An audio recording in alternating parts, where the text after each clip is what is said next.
Hello dear students, myself Mayank sir, class 9 का एक important theorem है मिड पॉइंट थ्योरम, जिसको आज हम लोग करेंगे बहुत आराम से, बहुत ही मजे से करेंगे। देखिए कैसे होता है ये और थ्योरम में क्या बोलता है। थ्योरम का स्टेटमेंट बहुत इंपॉर्टेंट है। यहाँ पे देखिए ट्रायंगल एबीसी है, इसमें कह रहा है इन अ ट्रायंगल, यानी एबीसी एक ट्रायंगल है, line joining mid point of any two sides. Triangle में 3 साइड्स होती हैं, तो ए बी और ए सी मैंने ले लिया। कन्वीनियंट के लिए आप ए सी और बी सी भी ले सकते हो, ए बी और बी सी भी ले सकते हो, लेकिन यहाँ पर हम लोगों ने ए बी और ए सी दो साइड सेलेक्ट करी, जैसा कि वो कह रहा है mid point of any two sides. तो टू साइड्स ए बी और ए सी है, उनके मिड पॉइंट्स मैंने ले लिए डी और यहाँ पे ले लिया ई। तो वो कह रहा है line joining mid points of any two sides of a triangle, यानी जो डीई है, जो लाइन ज्वाइनिंग है any two sides of A mid point की, वो डीई जो है थर्ड साइड मतलब बीसी, यानी ए बी और एसी तो एनी टू साइड्स हो गए और थर्ड साइड हो गई बीसी। तो डीई जो है वो बीसी के पैरेलल होती है और डीई बीसी की हाफ होती है। मतलब ये कि बीसी अगर 10 सेंटीमीटर है तो डीई 5 सेंटीमीटर होगा, अगर बीसी 8 सेंटीमीटर है तो डीई 4 सेंटीमीटर होगा, और साथ ही साथ डी बीसी के पैरेलल होगा। तो यहाँ पे इस स्टेटमेंट को जो है अगर मैथमेटिकल फॉर्म में लिखा जाए तो according to mid point theorem DE is parallel to BC, then DE D and E midpoints AB and AC, then DE parallel to BC and DE equal to half BC। ये हमारा mid point theorem के statement से आता है dear students. अब हम लोगों को ये प्रूव करना है कि ये कैसे आया, DE पैरेलल टू BC कैसे हुआ डियर स्टूडेंट्स। तो यही प्रूविंग हम लोग यहाँ पे करेंगे। तो फर्स्ट ऑफ ऑल गिवन में तो पता ही है कि D और E जो है मिड पॉइंट है AB और AC के, और DE जो है वो BC के पैरेलल है, और DE जो है BC की हाफ है। ये हम लोगों को यहाँ पे प्रूफ करना है। तो गिवन और टू प्रूव तो हमेशा ही लिखना ही पड़ता है। तो यहाँ पे गिवन हम लोग लिख लेते हैं, गिवन है triangle ABC, D mid point AB और E मिड पॉइंट AC। तो हमें शो करना है, यानी टू प्रूव, ये एक इंपॉर्टेंट चीज है, गिवन और टू प्रूव। तो टू प्रूव करना है हमको DE parallel to BC and DE equal to half BC, यानी BC का आधा होगा, आधी लेंथ के बराबर होगा। DE equal to half BC होगा डियर स्टूडेंट्स। इसको बहुत कायदे से आप लोग समझ लीजिएगा, एंड तक वीडियो को देखिएगा, आपको समझ में आएगा कि क्या हो रहा है यहाँ पे। DE equal to half BC। अब हम लोग को ये गिवन टू प्रूफ लिख दिया, अब हमें प्रूफ स्टार्ट करना है। तो प्रूफ स्टार्ट करने के लिए लिखेंगे यहाँ पे प्रूफ। अब देखिए ऐसे तो इस ट्रायंगल में कुछ भी नजर नहीं आता कि कैसे होगा, कैसे भाई, कुछ भी तो दिख नहीं रहा यहाँ पर। तो DE parallel to BC proof करना है और DE इक्वल टू BC का हाफ हमको प्रूफ करना है डियर स्टूडेंट्स।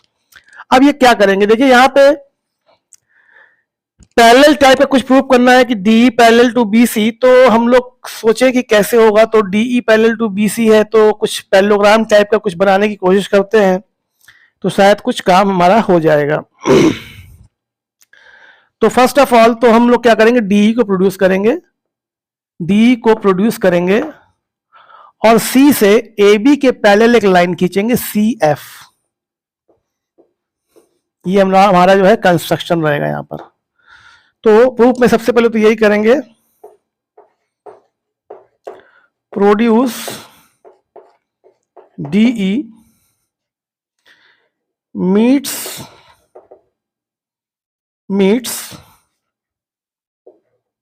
CF जो कि AB के पैरेलल है, मीट CF पैरेलल AB, और कहां पे मीट कर रही है, एट F पर मीट कर रही है। तो हम लोग देख पाते हैं कि जो CF है वो AB के पैरेलल है। अब हम लोग को यहां पे जो प्रूफ करना है कि एक की कॉन्सेप्ट बताता हूं मैं आपको यहां पे प्रूव करना है BCFD जो है वो एक पैरेललोग्राम है। फर्स्ट ऑफ ऑल तो यही प्रूव करना है। तुम लोग देख पा रहे हैं कि BC जो है वो CF जो है वो DB के पैरेलल है। अगर हम किसी तरीके से CF इक्वल टू DB ले आए तो CF DB एक पैरेललोग्राम हमारा प्रूव हो जाएगा, और जब ये पैरेललोग्राम प्रूव हो जाएगा तो DF पैरेलल टू BC हो जाएगा और DE पैरेलल टू BC भी हो जाएगा डियर स्टूडेंट्स। तो इसके लिए सब फर्स्ट ऑफ ऑल हमें DBCF को पैरेललोग्राम प्रूव करना है, और हम लोग जान गए कि CF जो है वो AB के मतलब DB के भी पैरेलल है। तो स्टार्ट करते हैं। तो फर्स्ट ऑफ ऑल हमें CF इक्वल टू DB लाना है, और एक्चुअली DB जो है वो AD के ही बराबर है क्योंकि D मिड पॉइंट AB का है। तो CF इक्वल टू AD अगर हम लोग ले आते हैं, और आप लोग देख पा रहे हैं कि CF जो है वो CFE का पार्ट है और AD जो है वो AED का पार्ट है।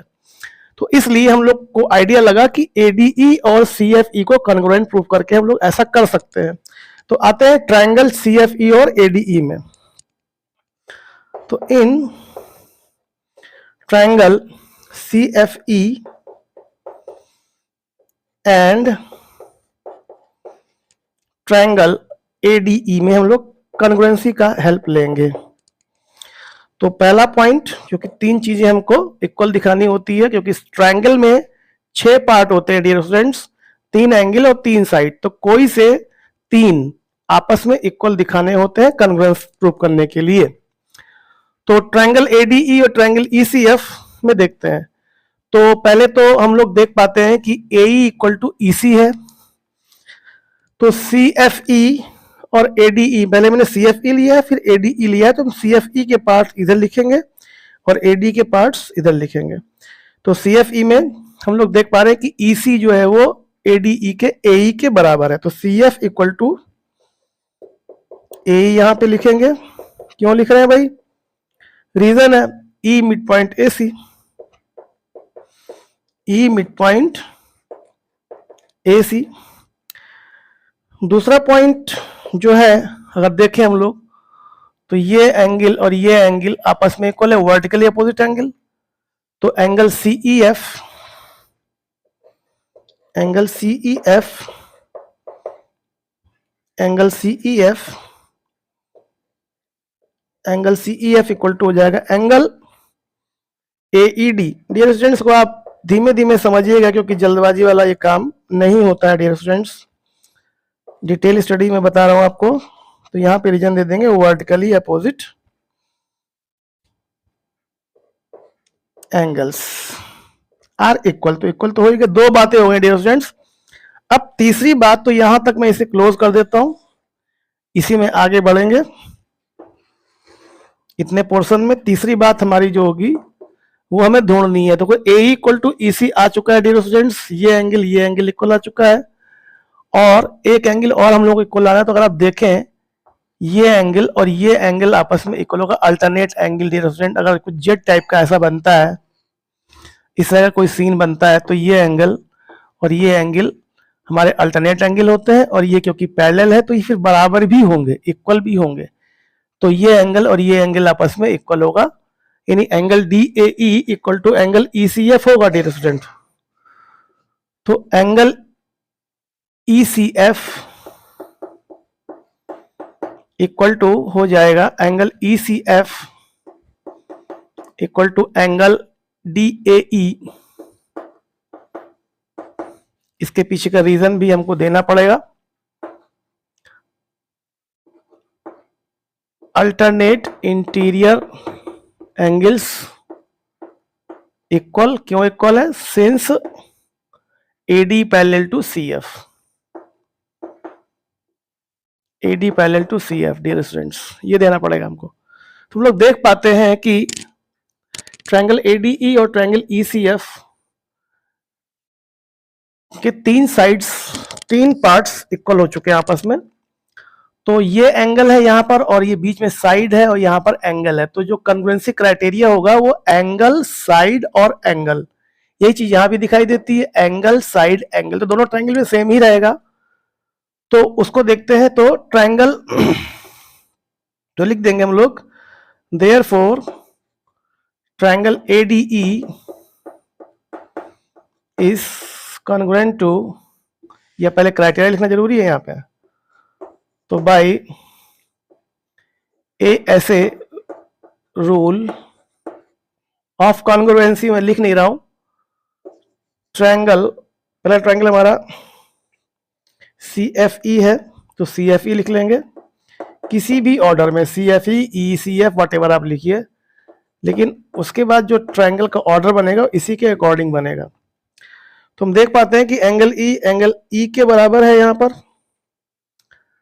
तो E के लिए फिर क्योंकि E लास्ट पर है तो E हमारा लास्ट में आएगा यहां पर, और C जो है वो A के बराबर, तो C फर्स्ट पर तो A हमारा फर्स्ट पर आएगा। बचा क्या, D बचा, तो ADE हो गया। तो हम देख पा रहे हैं कि CFE congruent to triangle ADE हो गया डियर स्टूडेंट्स। तो इससे हमको जो रिक्वायरमेंट थी कि CF को AD के बराबर करना है, जिससे वो DB के बराबर हो जाएगा क्योंकि AD और DB आपस में इक्वल है, तो CF को AD के बराबर करना है, हम लोग ला पाते हैं CF और AD। तो this implies CF equal to AD। एक चीज की हमको जरूरत और पड़ेगी, DE इक्वल टू EF की, तो हम देख पाते हैं DE और ये FE आपस में इक्वल, तो लिख देंगे FE इक्वल टू DE, यहां पे रीजन दे देंगे CPCT, तो CF इक्वल टू AD हो गया। अब also CF equal to AD हो गया, हम लोग जानते हैं AD इक्वल टू DB भी है, also AD equal to DB। तो हम लोग देख पाते हैं कि AD का वैल्यू CF है और AD इक्वल टू DB है, इसका मतलब CF इक्वल टू DB हो गया। This implies CF equal to DB, CF equal to DB आ गया। तो लिखेंगे देयरफॉर इन क्वाड्रिलेटरल, शॉर्ट में क्वाड लिख दिया उसको मैंने, DBCF CF equal to DB हम लोगों ने प्रूव कर ही दिया है। Also CF parallel to AB था तो AB का पार्ट DB है, तो CF पैरेलल टू DB भी होगा, also CF parallel to DB। तो किसी क्वाड्रिलेटरल में डियर स्टूडेंट्स अगर अपोजिट, एक पेयर अपोजिट साइड का, एक ही पेयर इक्वल भी हो और पैरेलल भी हो, तो वो क्वाड्रिलेटरल पैरेललोग्राम होता है डियर स्टूडेंट्स। तो this implies CBDF is parallelogram, CBDF is parallelogram. तो ये हमारा की पॉइंट था कि हम इसे पैरेललोग्राम प्रूफ कर पाए। अब पैरेललोग्राम प्रूफ हो गया तो हम लोग पैरेललोग्राम की प्रॉपर्टी लगाएंगे, तो this implies DF parallel to BC, this implies DF parallel to BC dear students, और DF इक्वल टू BC भी मिलेगा हमको, DF इक्वल टू BC। तो डियर स्टूडेंट्स यहां तक हम लोग आ गए हैं, बिल्कुल एंड पॉइंट पर आने वाला है हम लोग का सोल्यूशन, यानी प्रूविंग हमारी कंप्लीट हो जाएगी। तो DF पैरेलल टू BC मिला और DF इक्वल टू BC मिला। अब DF को डियर स्टूडेंट हम लोग DE प्लस EF लिख सकते हैं। DF को DF पैरेलल टू BC को में अगर देखा है तो DF पैरेलल टू BC है, तो मैं DE पैरेलल टू BC भी कह सकता हूं। तो दिस इंप्लाइज DF,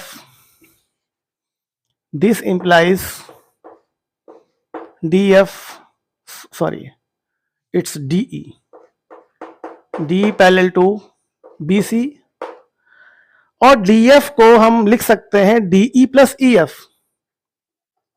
ऑल्सो जो DF इक्वल टू BC था उसको लिख सकते हैं हम DE plus EF equal to BC। अब डियर जानते हैं कि DE और EF आपस में इक्वल है, तो EF की जगह पे लिख देंगे DE।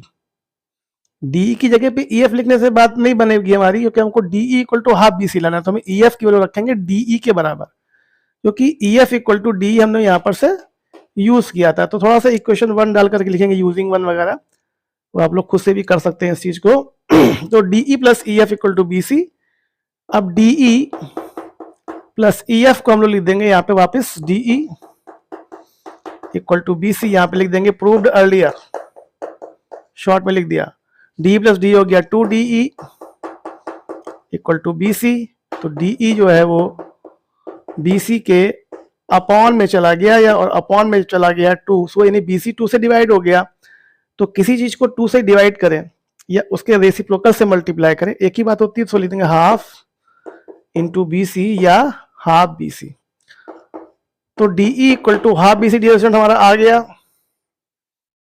DE equal to half B C आ गया है, और DE parallel to B C हमारा ये आ गया। तो ये हमने प्रूव्ड कर दिया और ये भी हमने प्रूव्ड कर दिया। तो डियर स्टूडेंट्स ये थ्योरम हमारी प्रूव हो गई है, और इसमें मैंने काफी डिटेल से बताया है चीजों को। कुछ जगहों पे इक्वेशन नंबर वगैरह मैंने डाले हैं, वो आप लोग खुद से भी कर सकते हैं उसको, वो बहुत इसमें बहुत डिफिकल्टी नहीं होगी आपको। तो डियर स्टूडेंट्स ये वीडियो आपको अगर अच्छा लगा हो तो चैनल को सब्सक्राइब करिए, वीडियो को लाइक करिए और शेयर करिए, ताकि और अच्छे से मैं आपके लिए और अच्छी वीडियो ला सकूं। Thank you dear students, all the best for the examinations. Thank you dear students.